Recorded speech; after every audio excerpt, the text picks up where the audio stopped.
I could not be more excited about it, because when I was on the city council, it felt like we were really reactive as a city.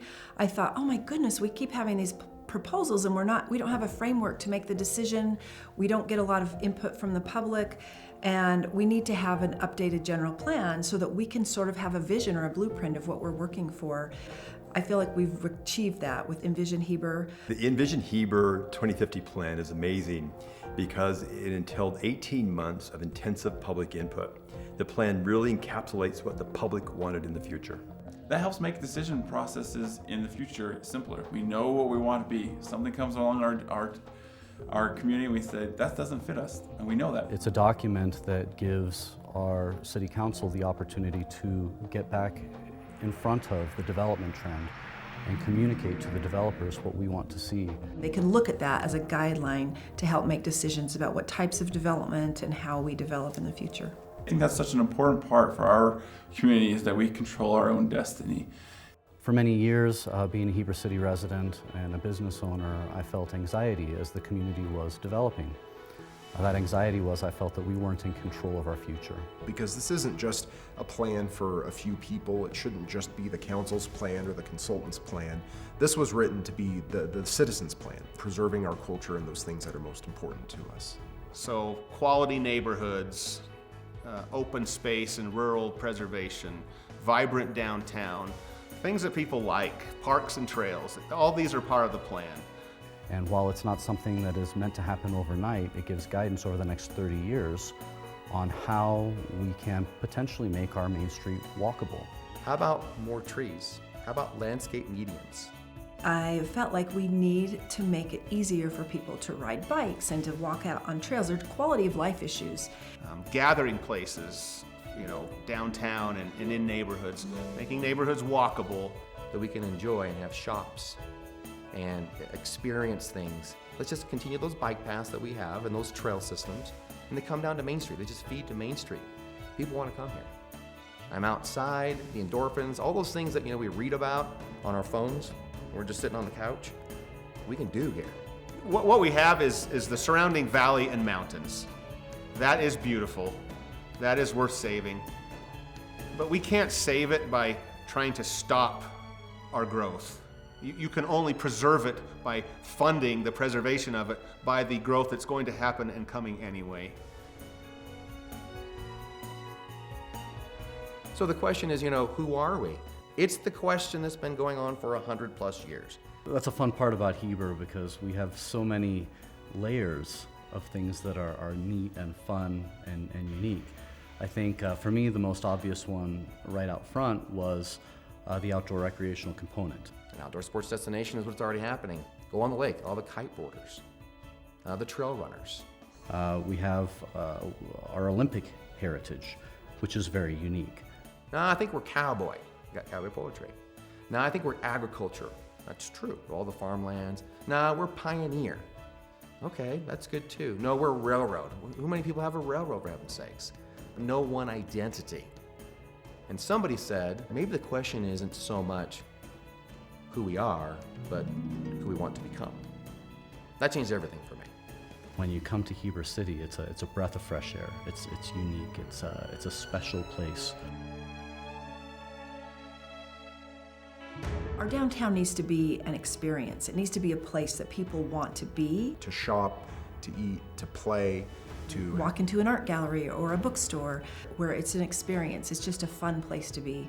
At the end of the day, people want to feel something, and they want to have an experience. We see that retail is taking a strong bend towards the internet, but you can't go on the internet and buy an experience like you can hopefully in our future downtown.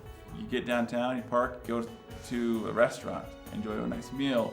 You walk down the street, maybe do a little window shopping, and then going to see a play downtown or hanging out at the park. People that live here spend a lot of time and money in other places for entertainment, for restaurants, for shopping. And we want the downtown to become a tourist destination where people come downtown and they spend time, they spend money, and they go away saying, wow, ain't Heber great. In the new general plan, it talks about how we can reclaim our Main Street. Last Friday, we had caroling, we had the tree light up, And I witnessed numerous people saying, get down here, you gotta see this, you gotta feel this. And that's the feel that we want to create through the entire downtown, is a historic feel, a charming feel, where you're gonna want to come again and again and again.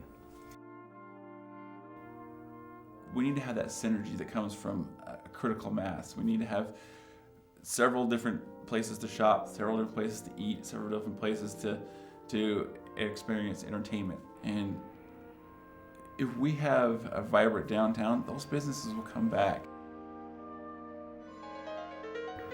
Heber Valley Railroad is a massive attraction, and it gives Heber City the opportunity to step into that world of tourism. And I think that part of town could potentially be separated from some of the more industrial parts and really highlighted as a tourism hub. You know, visitors want to come see something unique and different, and if we could enhance that destination and by giving it a really cool feel, a place where you want to be, a place where you can go to the railroad and then afterwards maybe walk over and get a bite to eat, or enjoy a cool shop, or find maybe there's a hotel in that area that you stay the night. And we need a place for our visitors to not just stay the night and then book off to Park City or Provo to do some shopping. They need to come here and stay here and do that here and infuse more funds into the valley. We park once, we walk, we enjoy our community. That's something that really fascinates me. I think the idea of creating a vibrant downtown is really exciting and is really energizing. What I envision is a downtown that's more pedestrian friendly, that perhaps has a streetscape where you have trees down the middle of the roadway. You have broader sidewalks, you have dining outside. Today you have a 4-lane highway with lots of traffic, lots of noisy traffic that make it very difficult for a pedestrian to enjoy their time downtown. Unchecked growth without vision is just, there's no sense of purpose, there's no sense of design, it's just sprawl, right? So there's a lot of things that we could say, man, if we had the money, we could do this. How do we pay for it, right? At the end of the day, especially when it comes to municipality property, who's gonna put their money up, right? We don't have a funding mechanism to implement the changes that have been proposed in the general plan. So how do we do those things that are those cool ideas? What about a really cool entrance that people remember? You know, there are certain towns that you might go into and say, oh, you mean like, and you're gonna fill in the blank, yeah, like that. We don't need to reinvent the wheel. I'm a big fan of stealing from the best and most successful ideas. And so I think it's identifying those things, finding what fits, what works, and what fits our community vision, and then implementing it. Well, there's been different 3 letters of RDAs, and now it's a CRA. It's perfect. And by the way, it's not invented, it's not new. Most cities do that. It's a fantastic tool to have a little piece of the taxes as it grows. Still doesn't hurt the other entities, the counties, the school districts, those kind of things still get their tax base. But that little extra growth goes to fund these things that make us unique.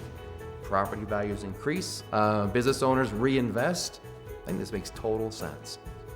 And a CRA is the one thing where really it does take all entities to say, yeah, I think we can do that. So far I'm hearing, yeah, that's something we can get behind.